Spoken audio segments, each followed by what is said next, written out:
Kerajaan Persekutuan dijangka perlu mengeluarkan peruntukan tambahan 50 juta ringgit bagi menyelamatkan projek loji rawatan air Sungai Limau Baling yang terbengkalai selepas penamatan kontrak asal projek itu tahun lalu.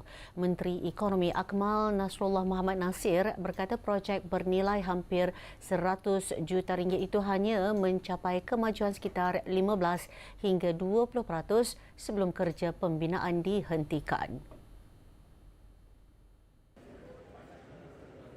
Menurut Akmal Nasrullah, Kerajaan Persekutuan kini terpaksa mengambil alih pengurusan projek berkenaan termasuk proses pelantikan kontraktor baharu bagi memastikan projek tersebut diteruskan. Jadi projek ini yang mula tahun 2021 bila dah berlaku sampai gagal ketika ini kita nak selamatkan. Jadi paling cepat tu 3 tahun baru kita tahu sama ada dapat disiapkan ke tidak.